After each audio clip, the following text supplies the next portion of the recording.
राधे राधे दोस्तों, कथा कहानियों के इस अनोखे सफ़र में आपका बहुत बहुत स्वागत है। दोस्तों, आज की कहानी का शीर्षक है शीशा बना मुसीबत। अगर आप लोगों को आज की कहानी पसंद आती है तो इस वीडियो को लाइक करें, कमेंट करें, अपने दोस्तों में शेयर करें और मेरे चैनल को भी सब्सक्राइब करें। तो चलिए सुनते हैं आज की कहानी। बात बहुत पुराने ज़माने की है। एक छोटा सा गाँव था। उस गाँव के लोग बहुत भोले भाले और सीधे थे। गांव में एक भोलू नाम का किसान भी रहता था। भोलू के परिवार में उसके माता पिता और उसकी पत्नी थी। एक बार भोलू ने सुना कि कहीं मेला लगा है। उसने आज तक कभी भी मेला नहीं देखा था, तो उसने सोचा कि चल के देखा जाए कि ये मेला आखिर होता क्या है। फिर क्या था, उसने अपने घर वालों को बताकर कि वो मेला देखने जा रहा है, मेला देखने निकल पड़ा। मेला थोड़ी दूरी पर लगा था। पुराने ज़माने में यात्रा के लिए कोई साधन तो था नहीं, सो भोलू भी पैदल ही यात्रा करते हुए मेले में पहुंचा। मेला देखकर भोलू बहुत खुश हो गया। उसे वहां तरह तरह की अलग चीज़ें देखने को मिली जो उसने आज से पहले कभी नहीं देखी थी। नई नई चीज़ों को देखते हुए वो पूरा मेला घूमने लगा। घूमते घूमते भोलू की नज़र एक बड़े से शीशे यानी दर्पण पर पड़ी, जो कि एक दुकान के सामने टंगी थी। गाँव के रहने वाले सीधे साधे भोलू ने आज तक कभी शीशा नहीं देखा था। भोलू ने क्या, आज तक उसके गांव के किसी ने भी कभी शीशा नहीं देखा था। अब भोलू धीरे धीरे उस शीशे की तरफ बढ़ने लगा। उसे लगा कि शीशे में कोई आदमी है और वो भी उसी की तरफ आ रहा है। उसे यह समझ नहीं आया कि शीशे में उसी का प्रतिबिंब है जो उसे दिखाई दे रहा है। भोलू उसे देखकर थोड़ा मुस्कुराया तो सामने से भी उस आदमी ने मुस्कुरा दिया, जिसे देख भोलू ने सोचा कि कितने अच्छे हैं ये भाई साहब। आज पहली बार मिले हैं, फिर भी देखो कैसे मुस्कुरा रहे हैं, बड़े मिलनसार लग रहे हैं। भोलू ने फिर अपने हाथ जोड़कर कहा, राम राम भैया, हालचाल ठीक है? तो सामने से शीशे के आदमी ने भी हाथ जोड़कर राम राम करने लगा।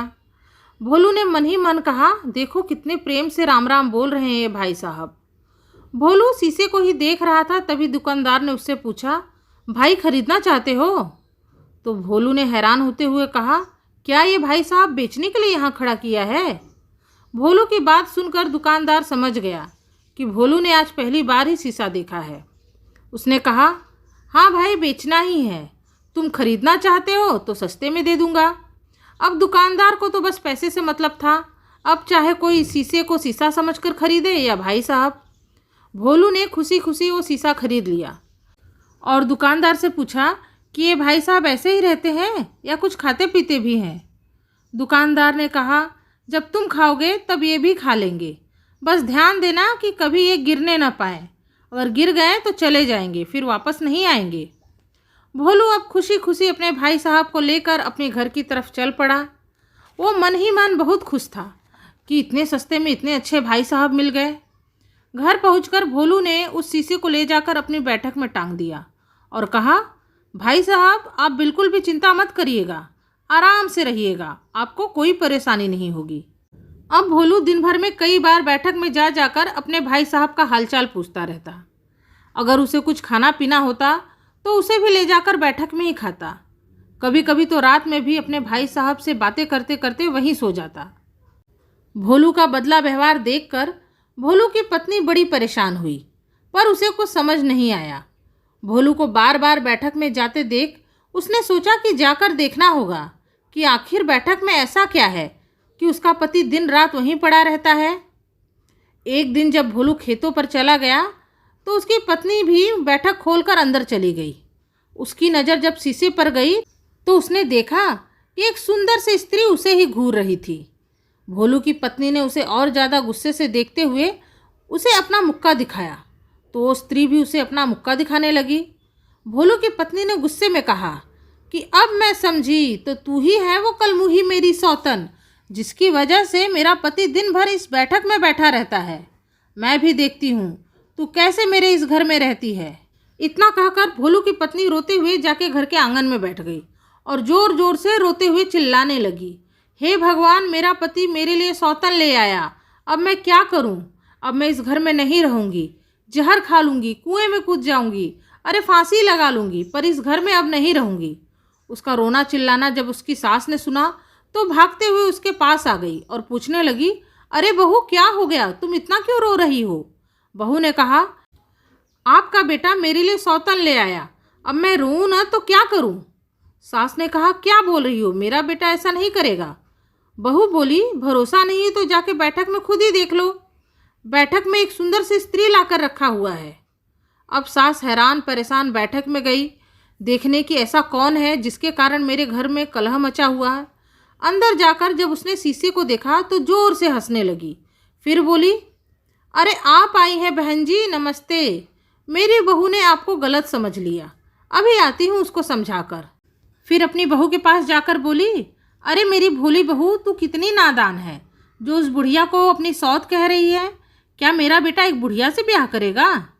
अरे वो तो कोई दुखिया होगी, कहीं मिल गई होगी, तो मेरा बेटा दया करके उसकी सेवा करने के लिए लाया होगा। सास की बात सुनकर बहू गुस्से से बोली, सासू जी, आप बुढ़ापे की वजह से सठिया गई हैं, जो एक सुंदर जवान स्त्री को बुढ़िया कह रही हैं। तो सास ने भी डांट कर कहा, मैं नहीं, तुम पगला गई हो जो एक बुढ़िया को अपनी सौत मान बैठी हो। अब दोनों अपनी अपनी बात लेकर आपस में ही झगड़ने लगी। तभी दोनों का झगड़ा सुन ससुर जी भी आ गए और दोनों को डांट कर पूछा, तुम दोनों की मति फिर गई है क्या, जो इतना जोर जोर से चिल्ला रही हो? तो बहू ने कहा, आपका बेटा एक जवान स्त्री को मेरी सौतन बनाकर घर लाया है, तो क्या मैं चिल्लाऊं भी ना? तो सास ने कहा, अरे नहीं, मेरा बेटा किसी गरीब बुढ़िया को लाया है उसकी सेवा करने के लिए। सास बहू की बहस सुनकर ससुर जी ने कहा, चुप हो जाओ दोनों, मैं खुद ही जाकर देखता हूँ कि कौन है बैठक में। अब ससुर जी बैठक में गए तो उन्हें भी वही शीशा दिखाई दिया। शीशे में उन्हें एक बूढ़ा आदमी दिखाई दिया। उसे देखकर बोले, अरे भैया आप हो, राम राम, क्षमा करें, मेरी पत्नी और बहू ने आपको गलत समझ लिया, मैं अभी उन्हें समझा देता हूँ। फिर ससुर जी आंगन में आकर बोले, तुम दोनों की आंखें खराब हो गई है क्या, जो एक भले बूढ़े आदमी को औरत बना रही हो?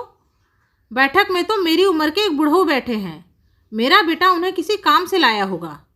ससुर जी की बात सुनकर सास बोली, आंखें तो तुम्हारी खराब हो गई है जो उस बुढ़िया को बुढ़ऊ कह रहे हो।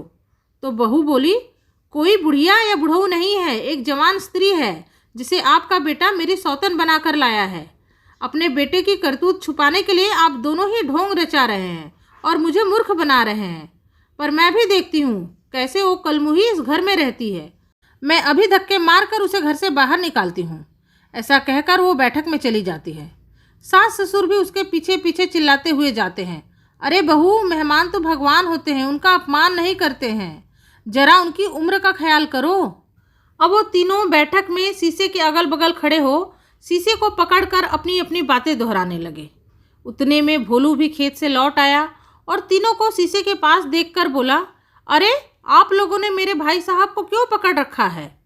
भोलू की बात सुनकर वो तीनों भोलू को हैरानी से देखने लगे, क्योंकि चारों के लिए ही उस शीशे के अलग अलग रूप थे। वह शीशा भोलू के लिए उसके भाई साहब थे, तो उसकी पत्नी के लिए एक जवान स्त्री और उसकी सौतन थी, सास के लिए एक गरीब बुढ़िया, तो वह ससुर के लिए एक बुढ़ऊ थे। पर चारों को ही ये नहीं पता था कि वो शीशे में अपने आप को ही देख रहे थे, क्योंकि उन्होंने आज से पहले कभी शीशा देखा ही नहीं था।